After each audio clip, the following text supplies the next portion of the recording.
اهلا السلام هلا بابا. هاي يابا. هاي 15 15 هاي قديمة؟ مو قديمة. يعني حلوه بغداد حلوه.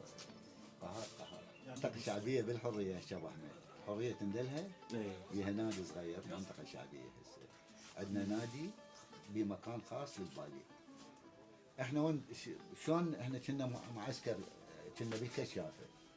معسكر كشفي نطلع شايف النظام البريطاني الانجليزي احنا لاحقنا عليه. بنطلون خاكي مو طلائع لا بنطلون خاكي وقميص خاكي ورابطه صفراء وناخذ فينا نطلع مخيمات كشفيه نطلع.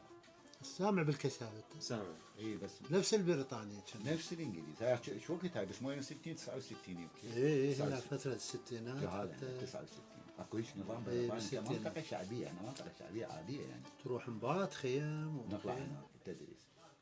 واكو وزاره الصحه كانت تسوي تفتر على المدارس الابتدائيه المتوسطه يدخلون تفتيش. يجي مثلا طبيب عيون اختصاص الاسبوع هذا يفتش الى عيون الطلاب. خافات عنده التهابات بعينه. ملابس باطنيه. ملابس باطنيه يجوا الباطنيه اخاف واحد يعطوك علاج يعطوك تغذيه تغذية اكيد. تغذيه يروحون للبيت. السمك وما ادري شنو. واذا واحد ضعيف يروحون للبيت يشوفون وضعه حتى الاقتصادي هاي بالبدايه.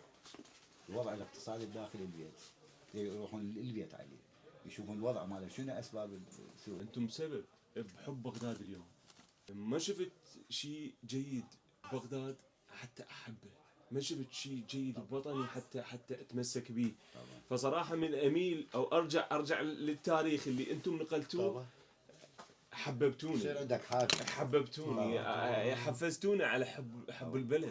فانتم رسالتكم يعني لا تستهينون بها تكون ليش بالعكس. رسالتكم كلش جيده. وصلتوا لنا حب بغداد.